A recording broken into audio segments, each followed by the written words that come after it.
Okay, welcome back to another video. Let's just get right into it. Summary, or I'll read the Majorem paradigm and the Majorem. I guess the Majorem paradigm mission statement.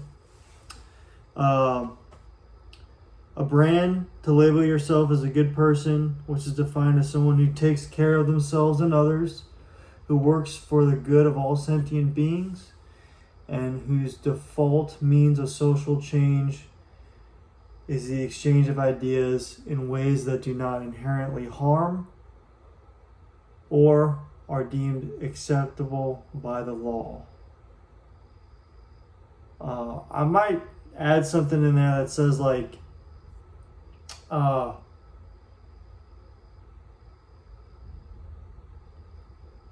and you understand that any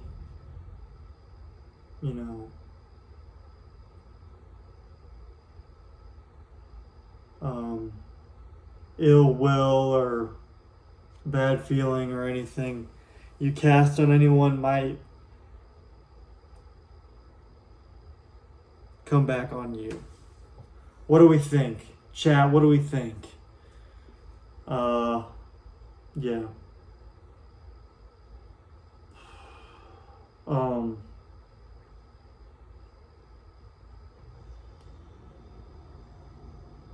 And maybe something about the belief of like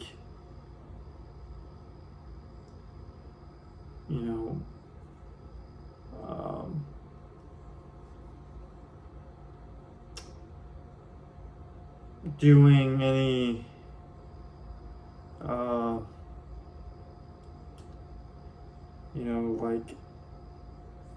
like talking bad about Majorem paradigm at all or its mission statement.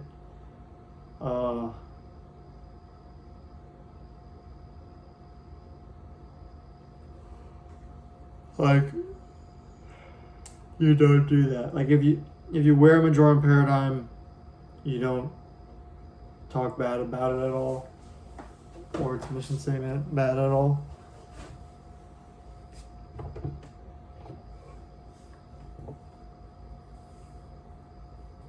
Or talk bad. You don't talk bad about the Majorem paradigm. You don't talk bad about the mission statement of the Majorem paradigm.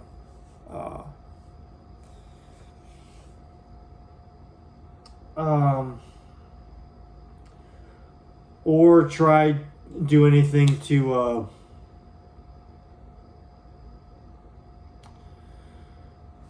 censor it. I mean, there's an exception to that, though. Like if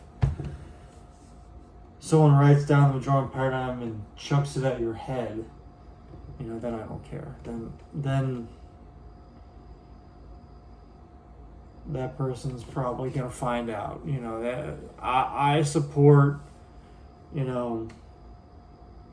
putting them in prison or whatever. If someone's like obnoxiously,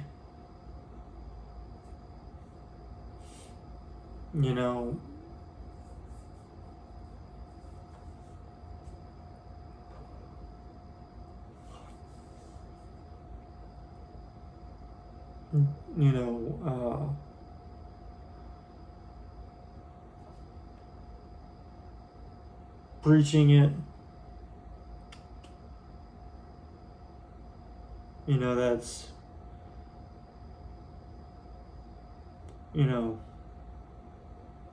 that's understandable if you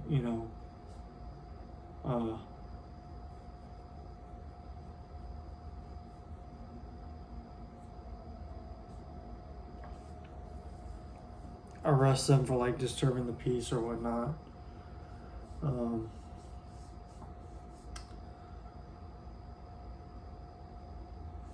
But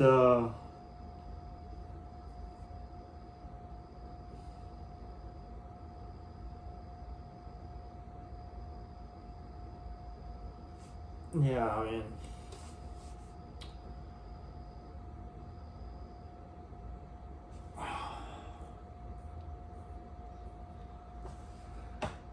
it might get to that point if it keeps being ignored. People might want to take more radical uh,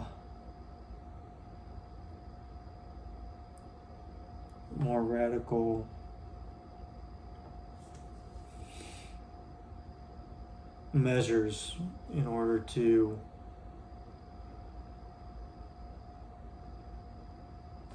get the point across. I guess I don't know if people don't, because ignoring it or censoring it is pretty messed up. People are willing to do much worse things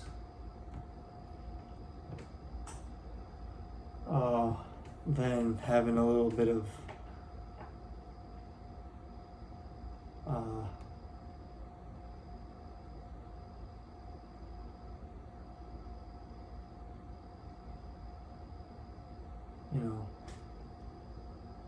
thought challenging.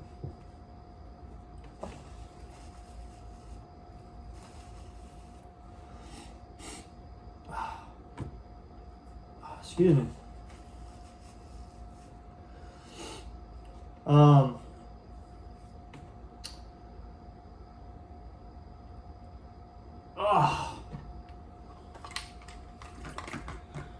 Drink break.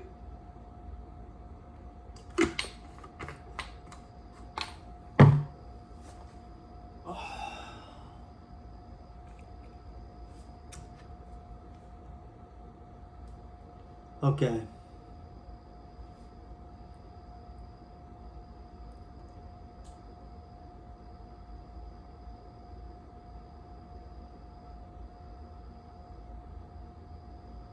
Mission statement. To spread the good word about the implementation of Majorem paradigm into society. That good word being the sight of this brand makes people think more heavily about their options, that it is and that it is much harder to maintain composure in the face of the purity of Majorem paradigm if your paradigm is weak, not thought out,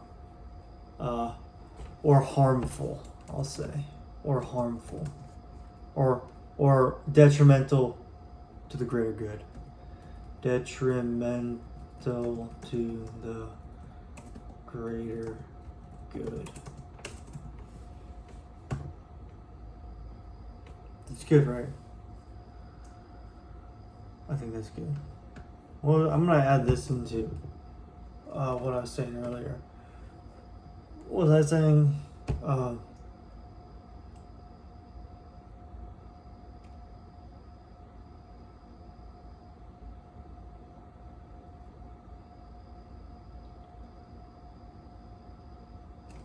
Yeah, wearing this also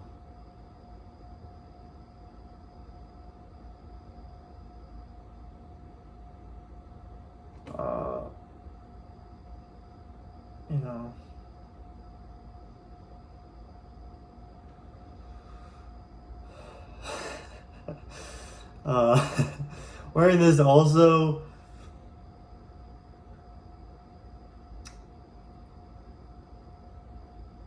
shows support for the lack of censorship of Majorem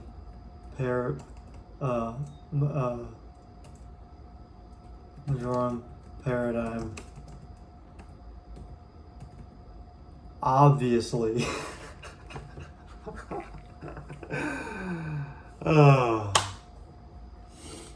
I mean, is it not obvious? I feel like it's been obvious for a while. That's just me, though. That's just me. That's just me. I understand that it's been kind of, the stakes have been high, the stakes have been high, and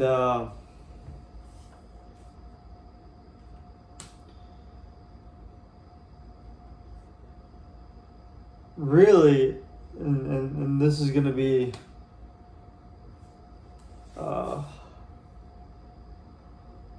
excuse me.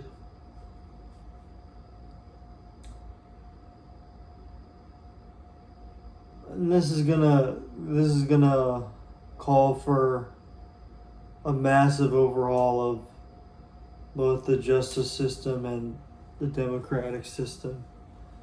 But I think it's for what's best.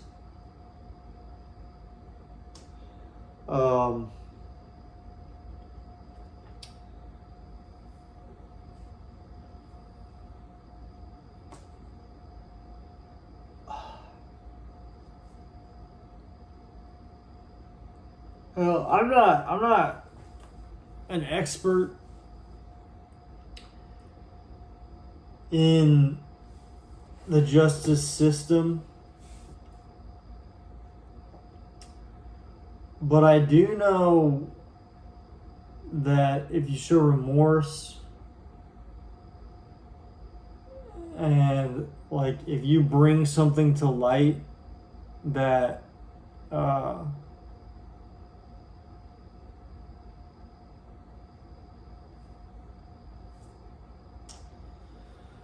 you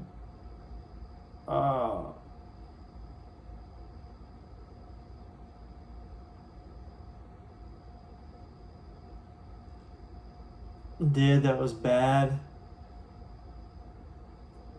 the justice system's gonna go easier on you.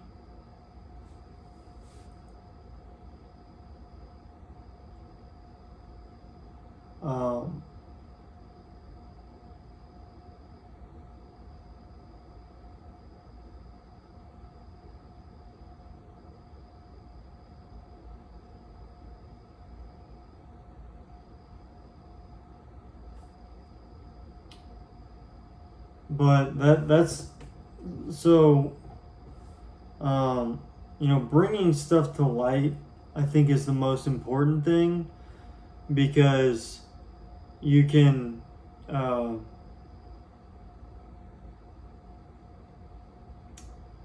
then you can properly judge things, and the good news too, which is made more true by Majorem paradigm, is like even if something is in the dark,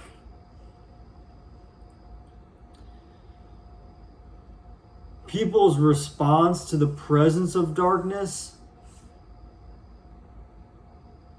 brings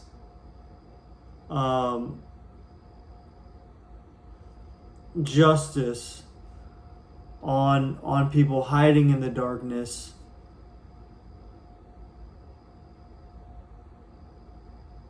before anyone even admits to it.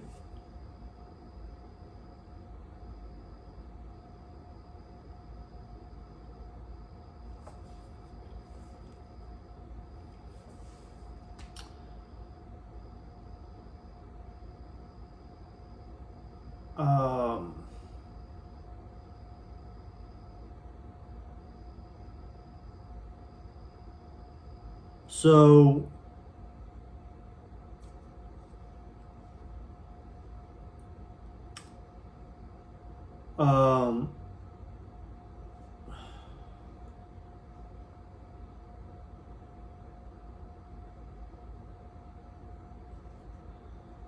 so I'm not really sure if Majorem paradigm is being censored.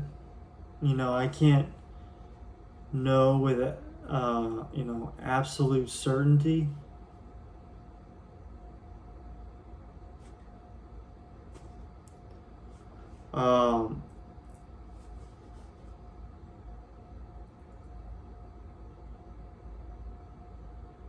I mean, really you gotta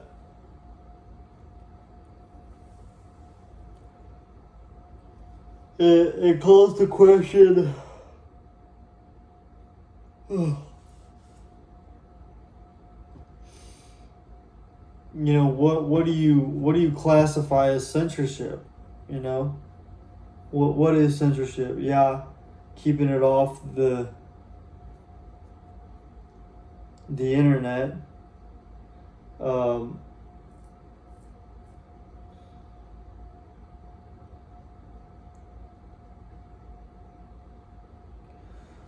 uh, but you know, it is keeping it off the internet. Like so there's really, I mean, I imagine there's like a spectrum. One side of the spectrum is you're banned. You know it, they know it, everybody knows it, you're banned. You can't post, you can't take your reputation and add on to it. You might be able to do some, you know, anonymous influencing, but you're banned. And so that kind of keeps you from making money. You know, it makes it harder to maintain a reputation. You're kind of forced outside of the society that is on the internet.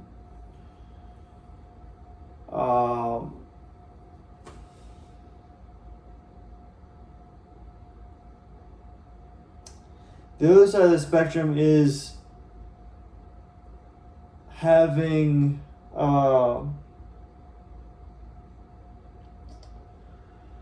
the illusion that you're posting and either, you know, getting views or not getting views, but there's artificial tampering with the perception of what's happening and what's going on, and accompanied with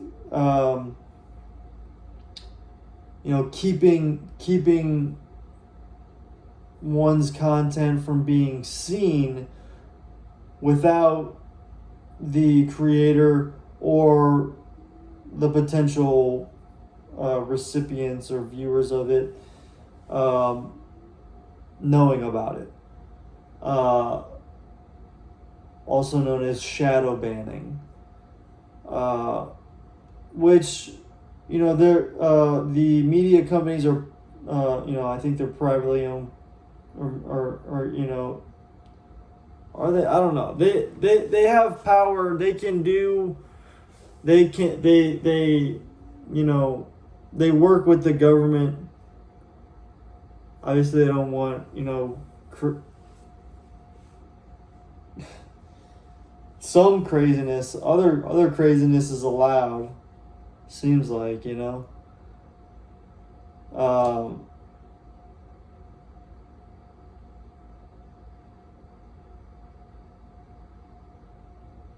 But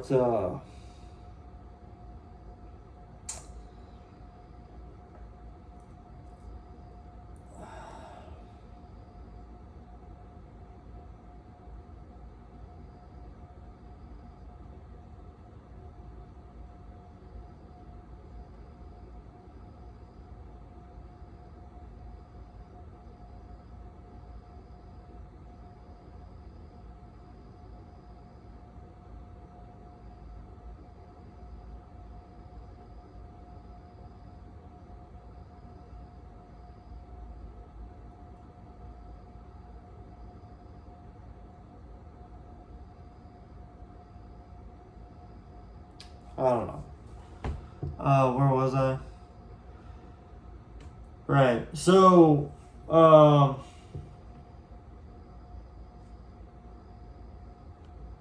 I zoned out there for a second. Quick reset button. Yeah. You know, that's just kind of what's going on. I don't know how to field it. So yeah, it's up to me, I guess. I mean, and other people, but I really feel like I'm the only one talking about this, but I feel like other people want to talk about it, but it's like off limits, and there's conflict of interest with the military industrial complex, and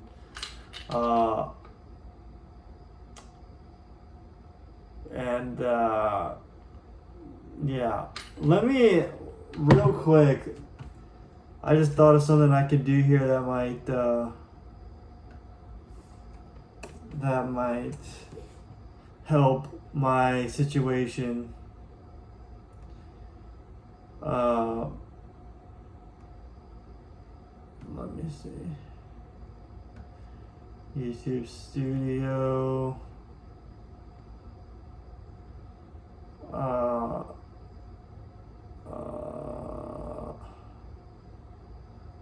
Okay, content. Sorry if this is not entertaining, but I thought of something. Okay, so I'm gonna read the dates of the lectures in case any of them, for whatever reason, aren't showing up. This is July the 28th, 22nd, 15th, 14th, 13th. Two-parter for the 6th, one on the 5th, 2nd, then in June 28th. Two-parter for the 22nd, one for the 21st, and that was the first one. Okay, so if those aren't showing up, let me know, or let someone know. I don't know. Do whatever you want. Do whatever you think is good. Use your brain. I don't know. It's scary out there. Be careful.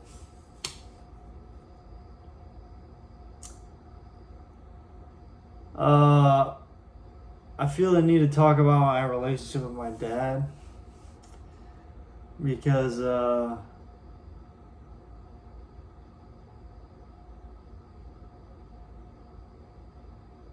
that's one of the things, if you were paying attention to my last video, that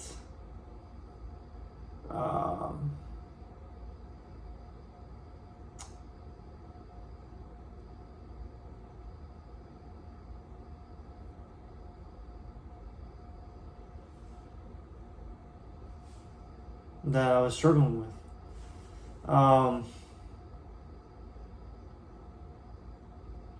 So this is the story that's been of controversy for some time. Really, since it's happened. I'm gonna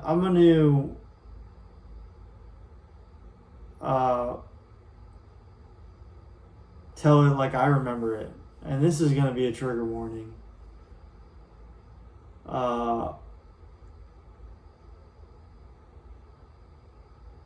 Assault and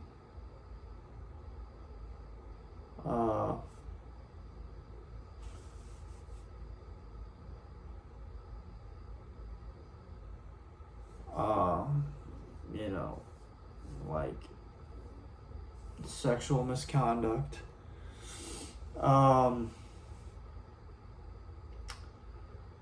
So when I was really young, just learning, I was not the best kid. I was pretty good, but I just would lie about stupid stuff, and I guess sometimes I get caught, sometimes I wouldn't. That might have been a source of frustration, but I was always trying to be good.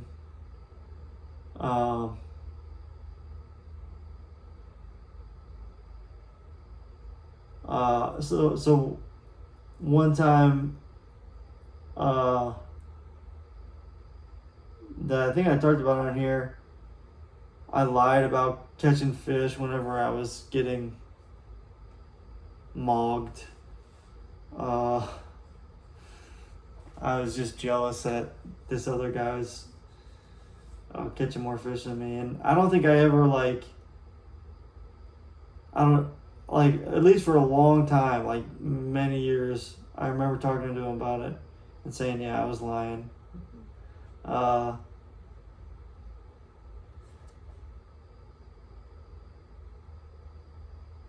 But yeah, like, it's pretty obvious that I wasn't catching any fish, and I wasn't admitting it. And I was like living this lie, and I think I lived it for a while. I don't think I talked about it, but the thing is, I prayed. I was, it's like the biggest thing. Like if you don't know,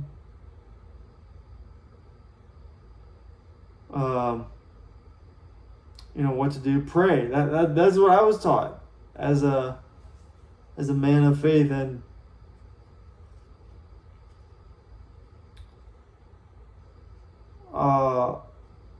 I just thought I was the best little soldier of God, and I felt like wronged that I wasn't catching these fish, and I felt like my reputation was going down for no reason. And so I guess, in a comedy of errors, I thought the best thing to do was lie and say that I was catching these fish, right?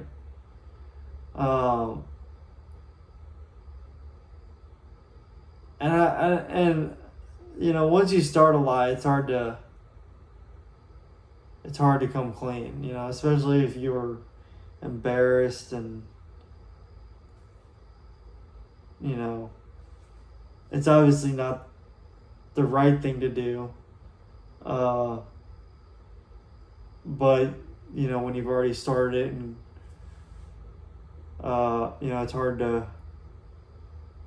it's hard to come back on it, right?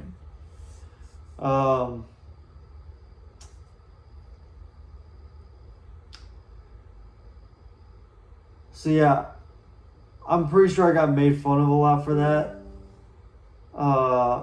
And I but I think I prayed, and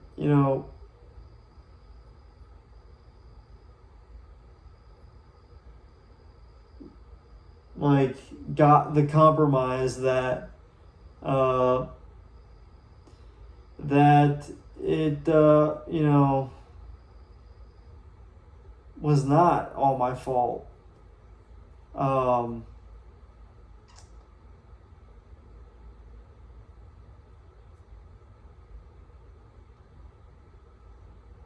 Of course,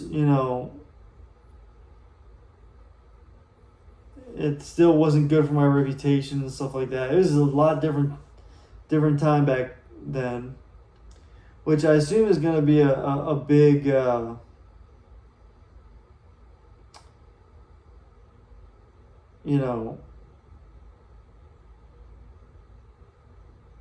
reality,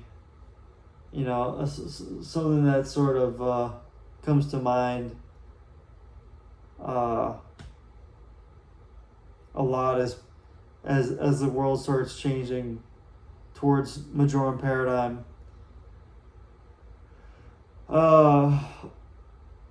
I probably saw it from whoever, I don't know, I can't remember exactly.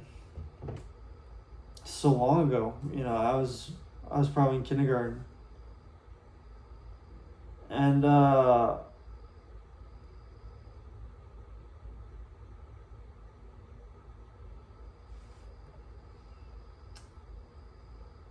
so yeah, I just kind of lived that lie and took the the jokes and stuff like that and tried to do good, and and it you know it was, what can you do? It's bound to be frustrating for a parent. But on the other hand, I felt like I really learned my lesson on that one. Because I mean, I don't know, maybe I did lie more, or maybe I didn't. I don't know. It's so long ago. Uh, they just seemed like such, not important things at the time.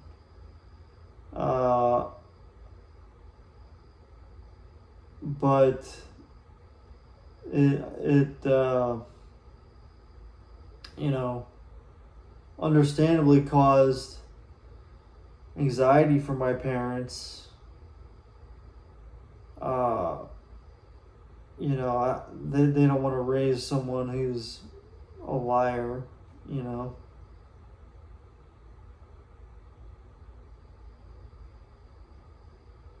Um,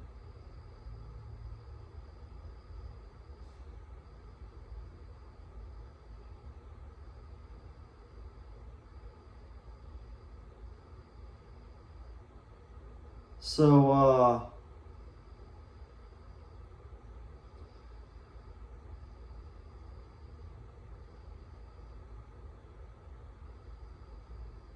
yeah,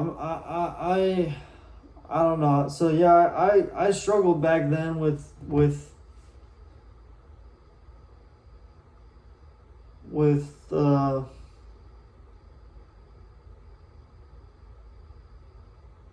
trying to find the right path, and getting punished for choosing the wrong path, even though I thought it was a good enough path. But yeah, that's just how it goes. And so back then, I really wasn't.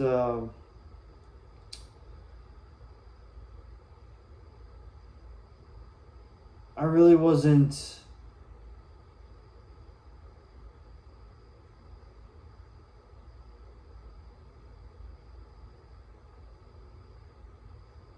very knowledgeable about the world of sex at all. I think back then I just knew that you had private areas, and the only people who are allowed to see those private areas are your parents and the doctors.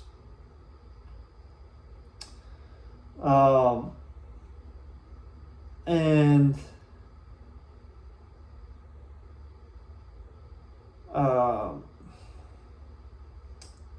I also knew that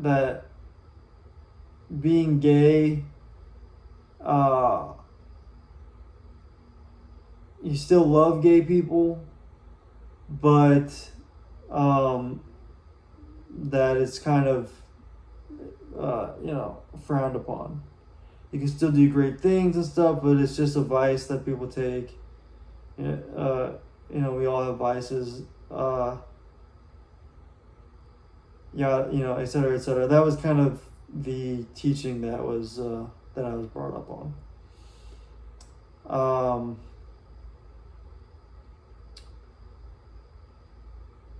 And so the way I remember it is my family was home. I know my mom was home. I don't know if my sisters were home too, but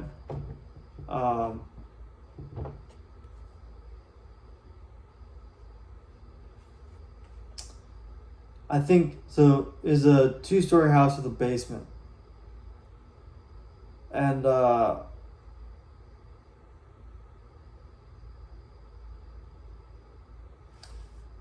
my dad and I were in the gun room of the basement, and my mom was I think she was all the way upstairs, like doing laundry or folding laundry or something in the bedroom, two stories up. And my dad and I were in this is how I remember it, and there's a reason why this story hasn't come out for this long, and I'll get to that. But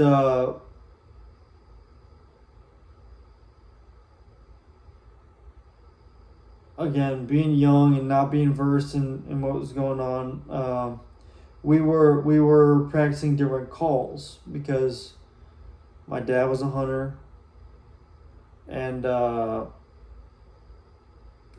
was being taught to shoot, respect the guns. I don't know if I had shot then yet, but it was like I was kind of first being introduced to the world of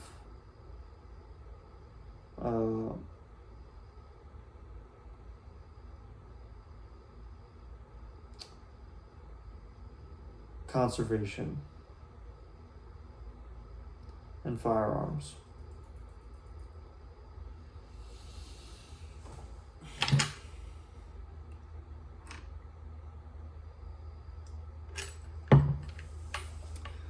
So, the way I remember it, I was trying and struggling, and my father just pulled his pants down, and I still have trouble remembering, but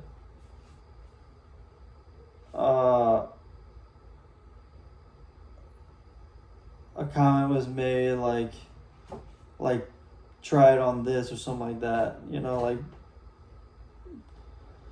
like blow on this or put your mouth and blow on it or something like that, or I can't remember exactly. But something like that, and then I asked, isn't that or is that gay? Like, I was genuinely ignorant of what was going on. I mean, just totally oblivious. There's at this point in my life, there's been no explanation of what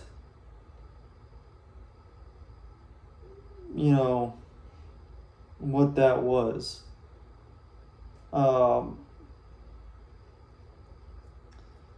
What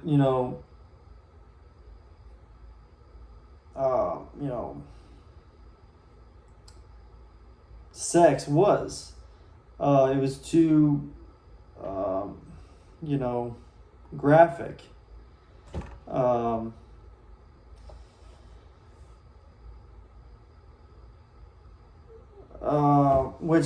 Which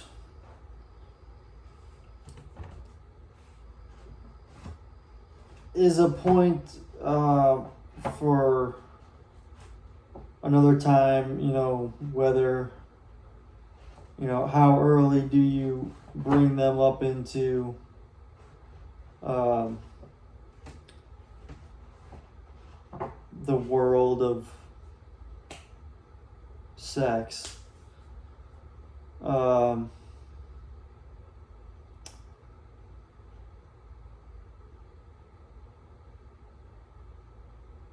But I digress. So I did. I trusted my father, and I thought it was, something, completely different. It didn't last long though, because he then turned me around and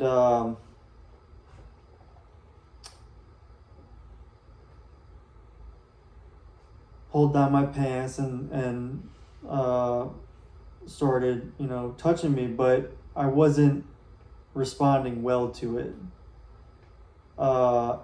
And I think he tried one time to, I responded one more time. He persuaded me to just uh,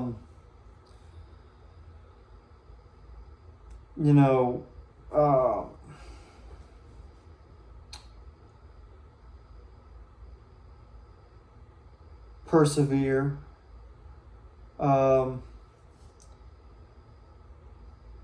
But and I, so but then again, it did not, I didn't respond well to it at all. I was not comfortable.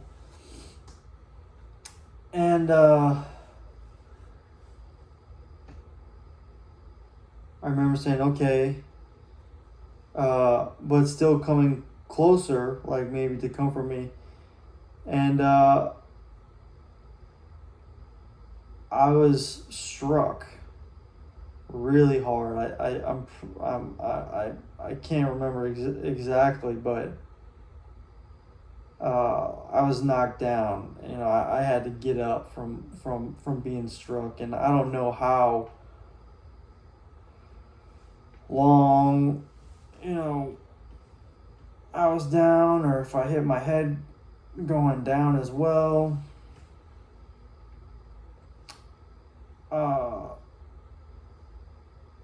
But when I was coming to, my dad was, concerned about me, you know, um,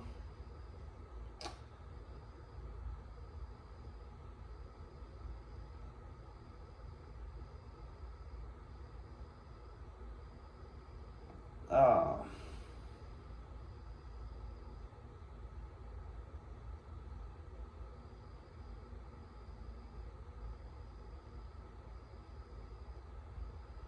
or,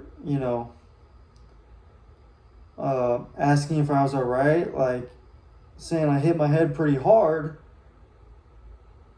Uh, just relax.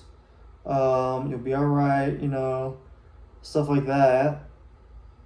But I was thinking of what had happened. But back then, uh, I was already getting confused. Like, what is happening? Why is this, what's going on? There's no good way to respond to it already,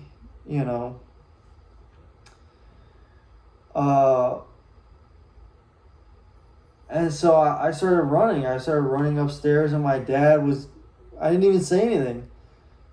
My dad was getting angry because I was scared. And I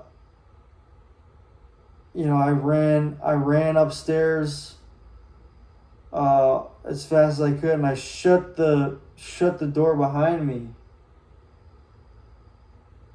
And uh,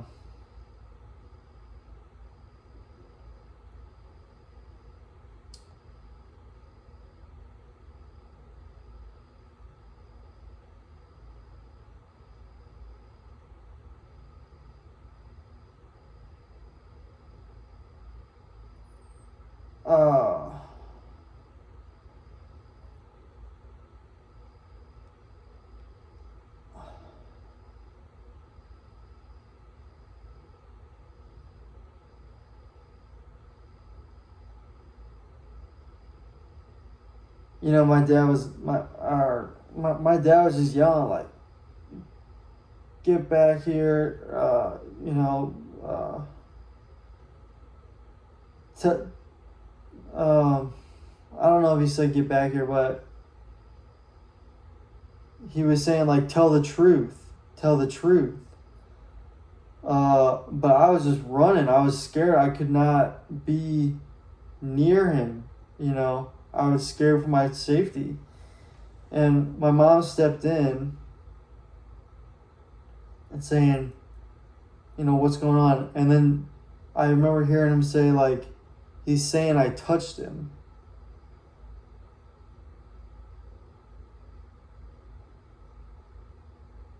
And, I was just bawling. And so I was, in my room crying, not just totally confused. I was so young and so naive. I did not, know like what had happened, because I trusted my father. But like I said, like I was not a perfect kid, so there's times when I didn't trust my father, like don't lie or, tell the truth. And, I wasn't, I was, so,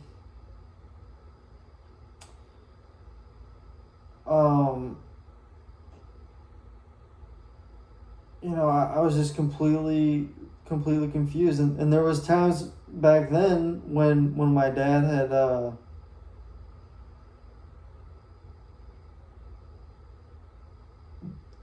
advised me in one way, and I like that story that I was talking about earlier, and I didn't follow it, and it brought everyone down. And so I had I was although I was living a lie, I had grown more trusting of my dad, then moving forward. I saw the stories as not that important.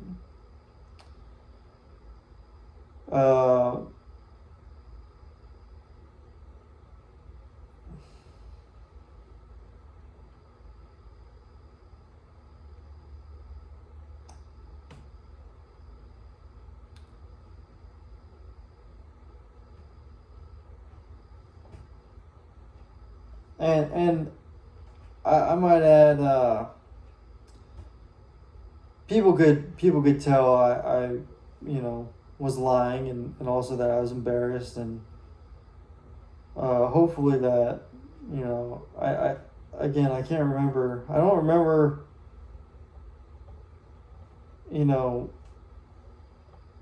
that being a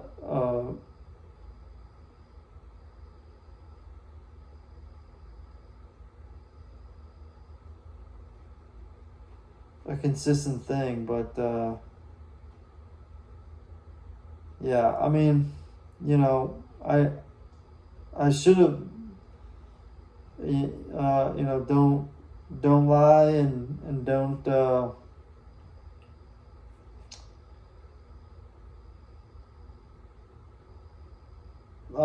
if you do lie, tell the truth.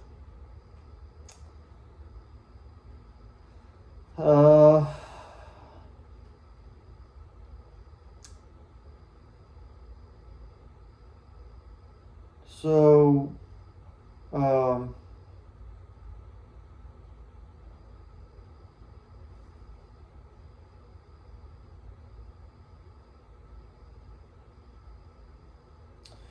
yeah, so I continue to trust, and when questioned about it, by my mom, my dad was within earshot, and when she asked me,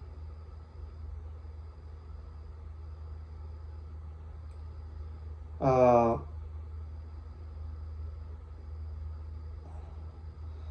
a short while later, I don't think it was that much longer later. Um, I was crying and trying to you know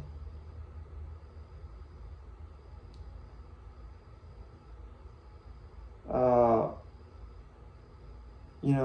respond.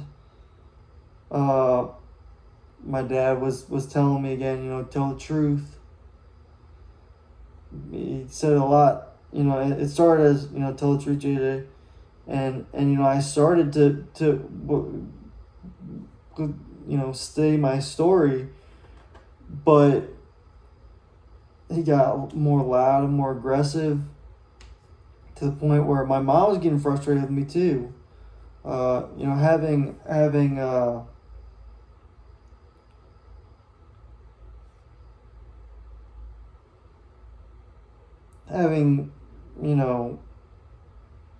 basically known that I had not told the truth before.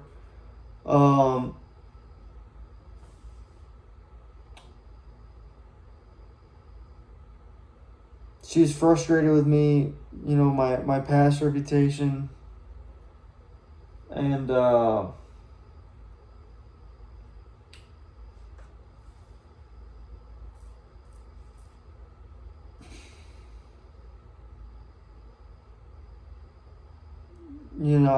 was still, I was just overwhelmed because, I was taught, trust your gut, follow God.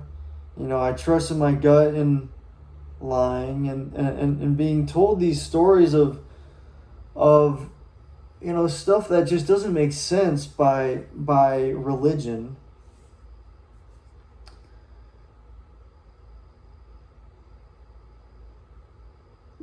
And seeing them as a total lie,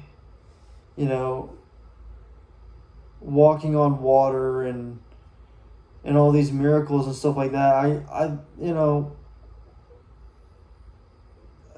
It just didn't add up to me even back then.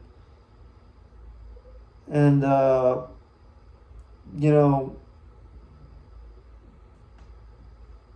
you can feel the lack of confidence in something. And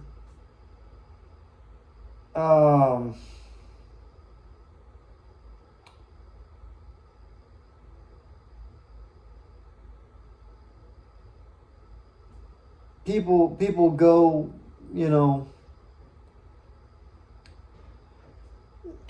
my theory is that when people are able to forget about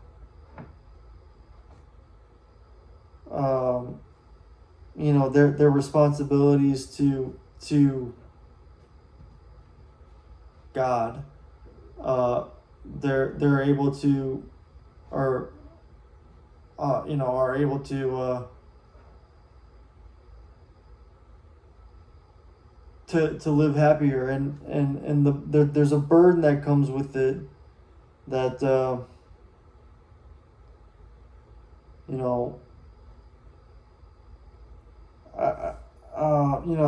don't really know how to describe it, to be honest with you. I'm still figuring it out, because the people want to be good people and they want to do good things most of the time,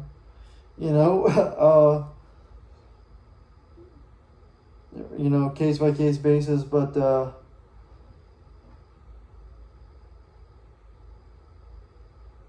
it's it's complicated, but basically, I would see other people get away with lying and stuff like that and be okay. It seemed like as long as it's like not a egregious lie, but I was just dumb. Obviously, there's going to be negative consequences if you're embellishing your accomplishments. So that's just how it goes, I guess. I don't know. I don't, that's the way the cookie crumbles. And it continues to echo. But yeah, I admit it. I was a liar. I'm trying to bring all of it to light in a tactful way.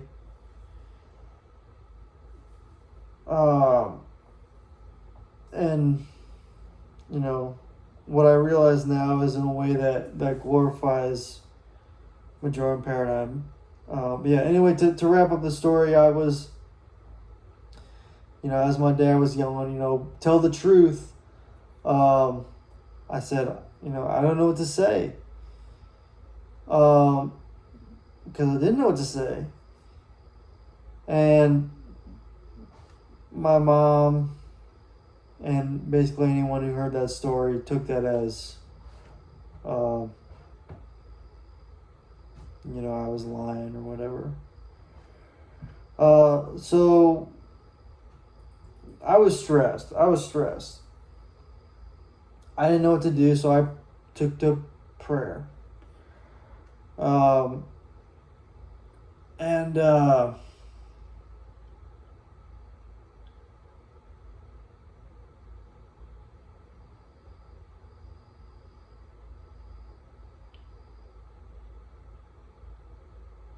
one thing I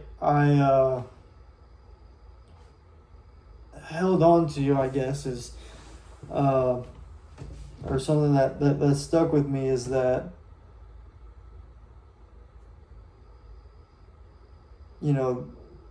God has a plan. This will all get worked out.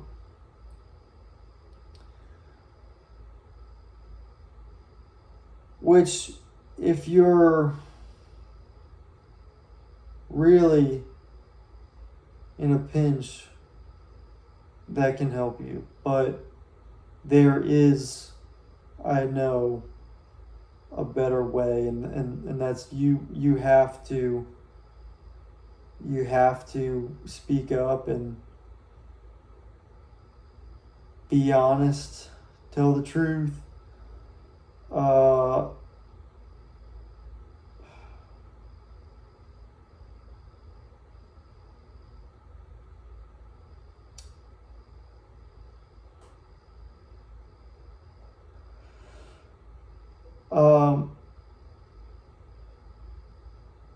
And yeah, come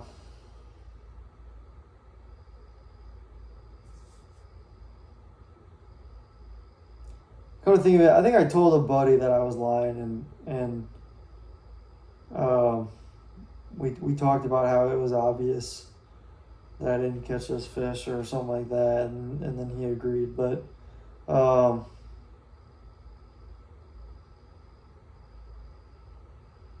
yeah, so after that,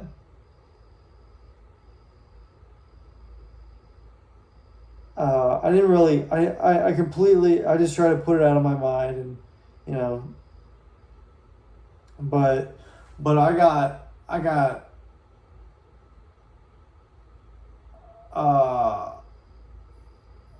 like, so I got a black eye, and what I realize now is that my dad made up a completely different story about what happened. And I still to this day have not heard the story. And you might be wondering, how have you never heard the story? Well, this is how I imagine something like this could have happened.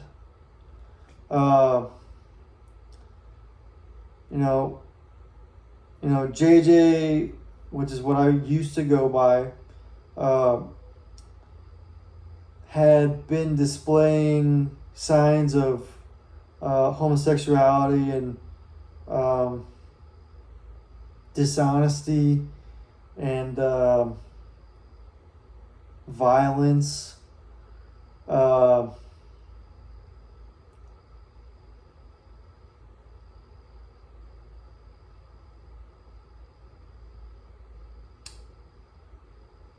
that and this is how I imagine my dad said it. And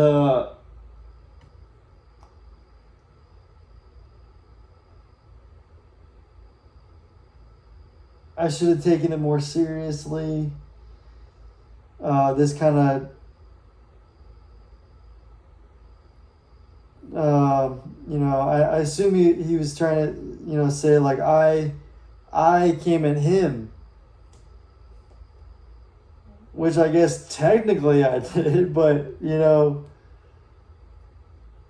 all things considered, that's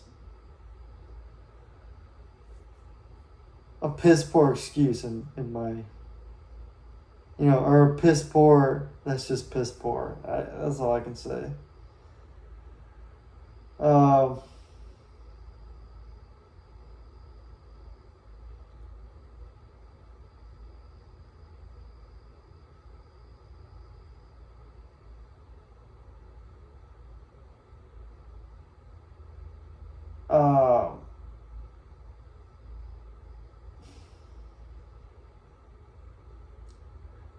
I don't know exactly what grade I was in. It might have been like second, or I don't know exactly how old I was. But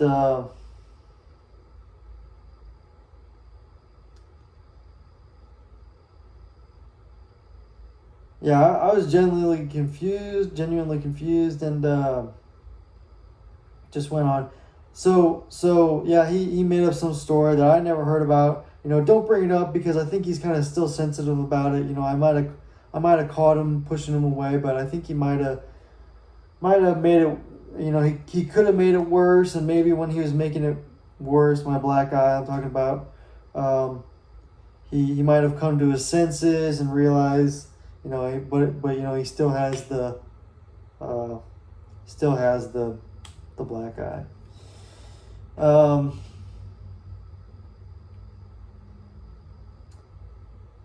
But yeah, it wasn't that hard. But I assume now that it's coming to light that his story's changing. That maybe I did knock him out, because there wasn't that much pressure to get the whole story. And this is what I'm telegraphing here, based on a number of things. Mainly being, I wasn't asked about what happened. So they pretty much just assumed, they just went with whatever story he was giving.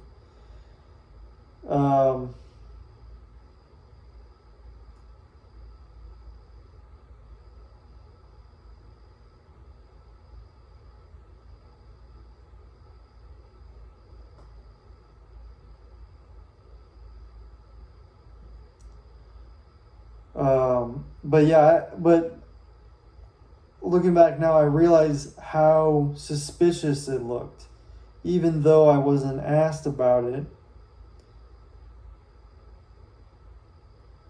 It's still, my dad had a lot more basically power than me.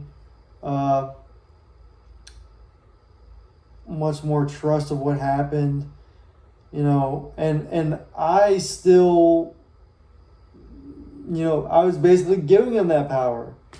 I was confused. I didn't know what to do. I just, stuck to what I knew, and which was trusting my family, and trying to do good in school. So I was improving, but that's kind of, it was kind of, like, I just,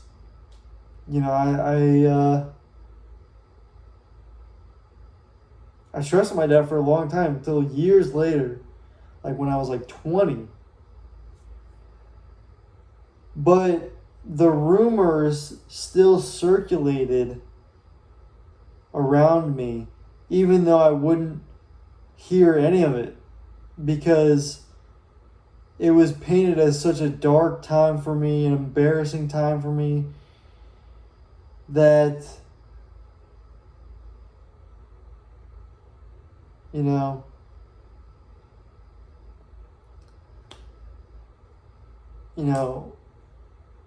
people were afraid to bring it up because they didn't want to hurt me. But they did bring it up, like, um,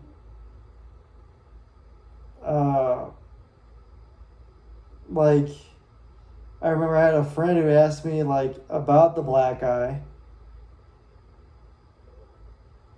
and how I got it, and I said, like, I was with my dad and I hit my head and I don't really remember. Um, uh,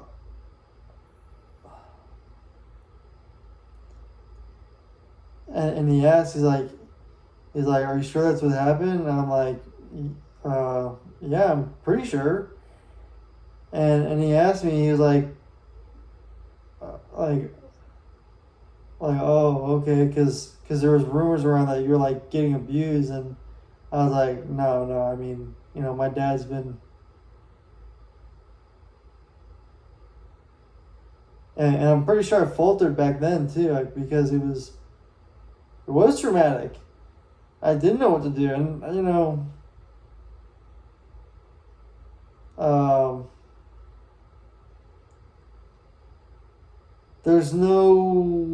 there was no easy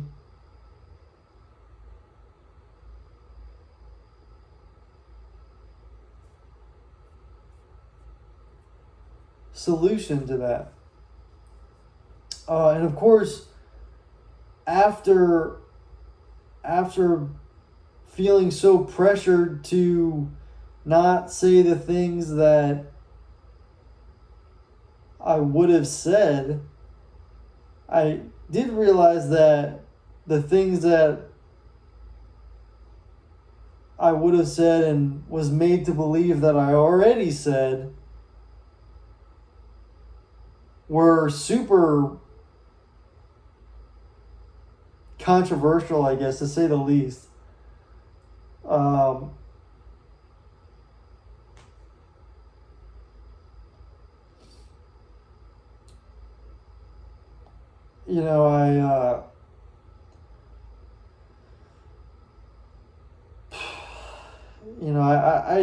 I don't feel embarrassed for trusting my dad, about that. I feel embarrassed for him, really.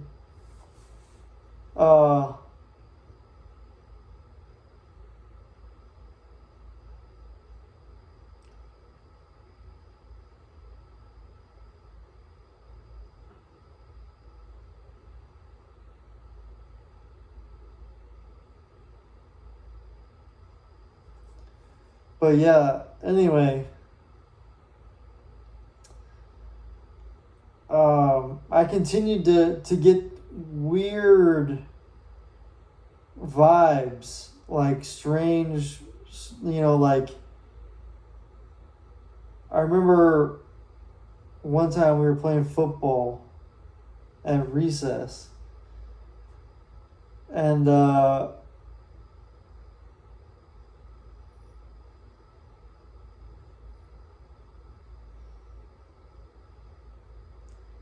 either I threw it or someone threw it, and like the joke was made, like, oh, that was a dead duck,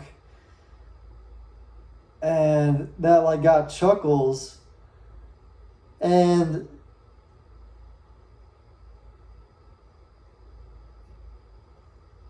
I didn't get it. And I asked, like, why is that funny? And they're like, oh, no, nothing. It's an inside joke, or something like that. And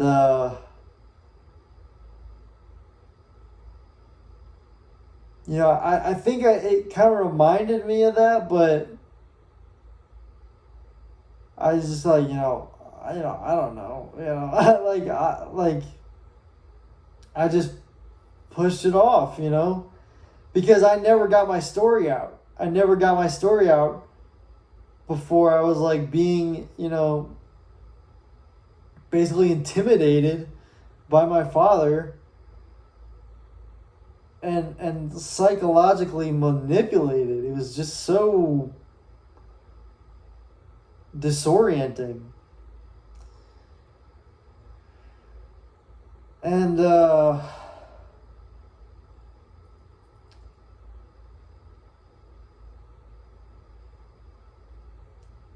you know, eventually I went to high school and was able to live a you know, it slowly got more and more, you know, I mean, I just grew up with it. It was always just there. I was able to, you know, improve and grow and succeed, but it was there. And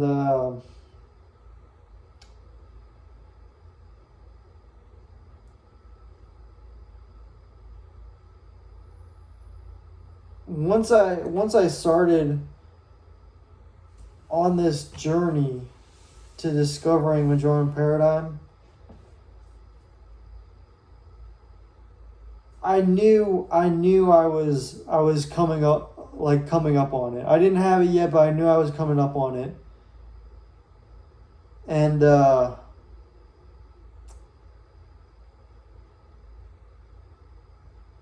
that's when it all clicked. And so my first order of business was to confront my dad about it, but he obviously denied it.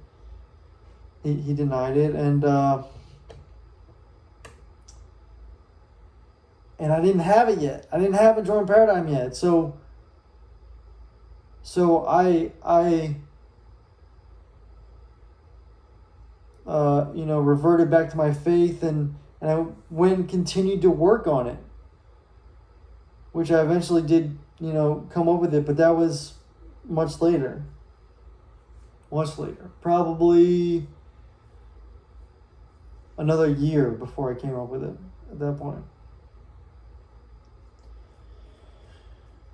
At least. More than a year. It was over a year, I believe. Yeah. No. Almost a year? Almost a year.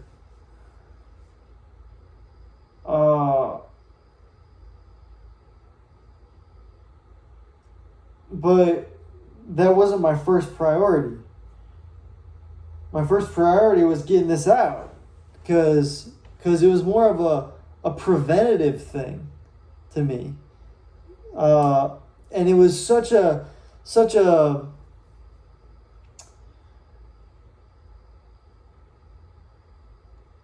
big idea that, you know, it wasn't a big point of contention for me. I thought that this, you know, this, and eventually modifying this was the most important thing, full stop. Which it still is, but we glorify it by the things that we do.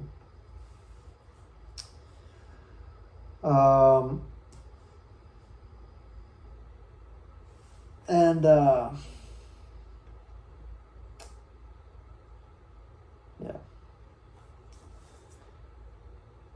And again, keep in mind,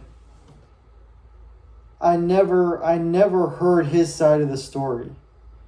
I never knew that this was costing my reputation so much. Because even, like, you know, any controversial thing that I did, well, look at the history. Look at his, you know, since you know, this long ago, he's been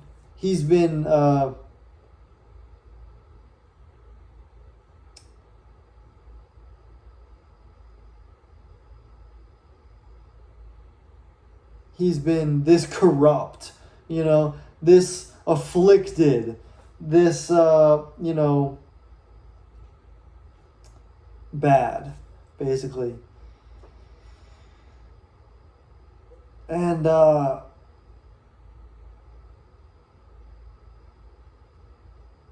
yeah, it's so bizarre. It's so bizarre to me looking back at that and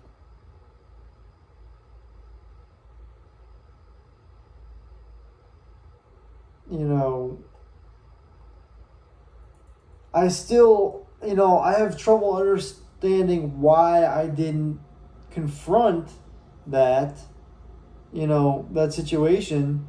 But the reason, and this is going to be a key theme as the world transitions into basically a better world with Majorem paradigm, is that people can do things, but if there's no evidence, like concrete evidence, physical evidence,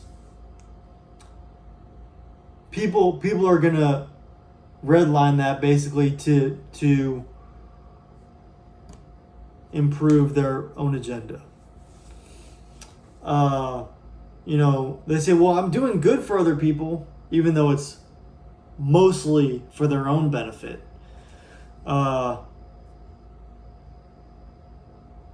That's, and they can't, they can alter the perception of the realities around them because they can use their own physical means of influence, whether they have more money, they have, they're more well connected. But Majorem paradigm changes all that, because fear is evidence. Fear of questions, of perceptions is evidence. If you did do something,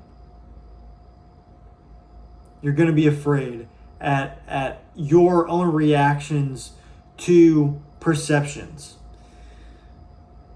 If you didn't do something, it's almost flattering to have these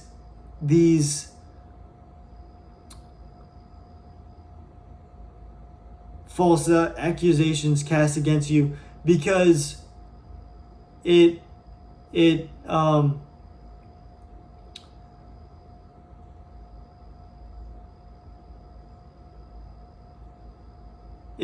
shows that you have power.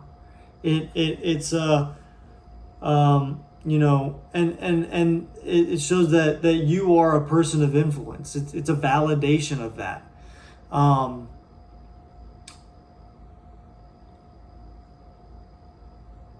And the more you're validated, the more basically power you get.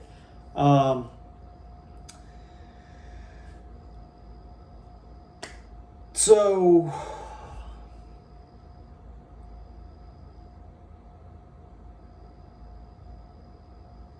yeah, I don't really know where else to go from here. Yeah, I'm sure my dad's being questioned very heavily.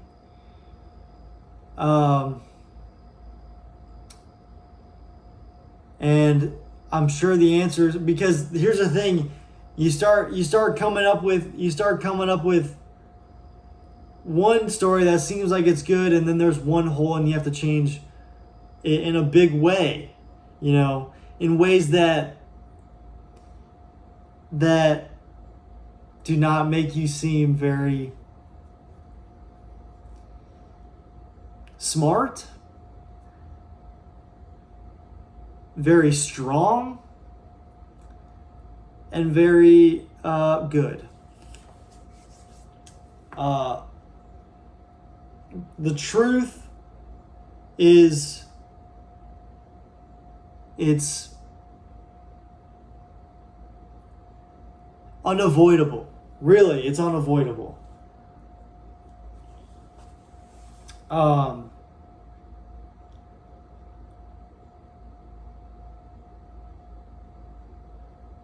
having a free market, and also doing your part in condemning people. We have to uphold the street justice.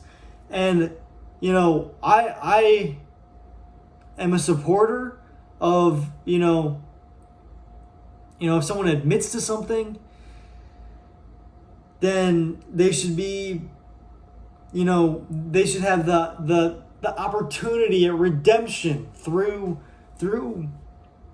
money, community service, prison,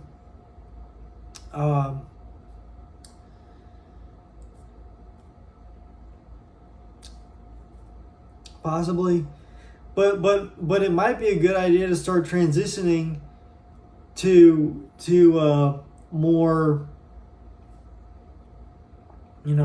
if there's a more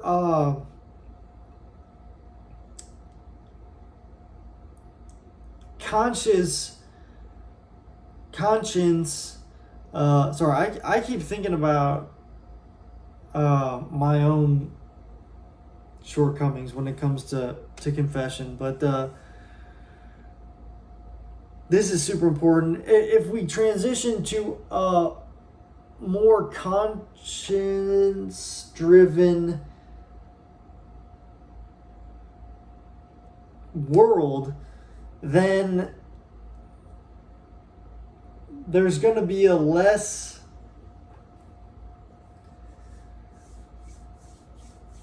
a more scary a scary amount of clarity when it comes to people's reputation, because people who have reputations that are built on altering people's perceptions,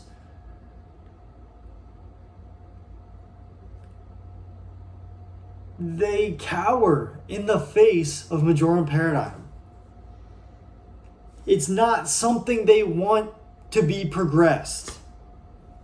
And so any censorship or condemnation or which can be a lot of things. It can be that's bad, or that's not worth it, or that's useless. That's controversial, or that's something that might be useful in the future, or we missed our opportunity. All those things inherently, it's not like I want that to happen. That's just what happens. All those are bad. Which you don't necessarily have to just constantly keep praising and pushing the Majorem paradigm, but you should build your reputation around it. I am a devout Majorem paradigm supporter. Let it be known. Wear it. You don't have to worry about it anymore. You can leave it like that. Word will spread. People talk. This is all very important things. This is all very important.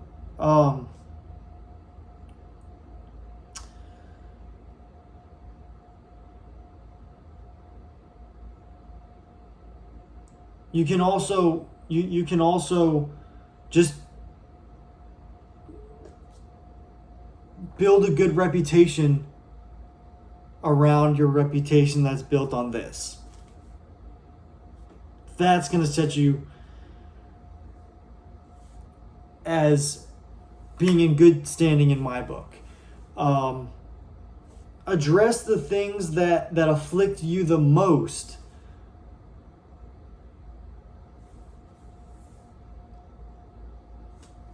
And you'll be in good standing in my book.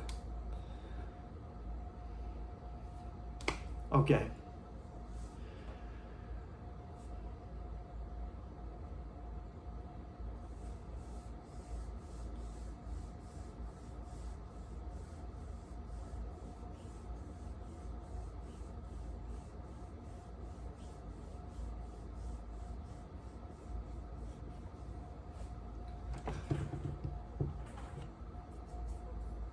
That's all I have. Have a good one.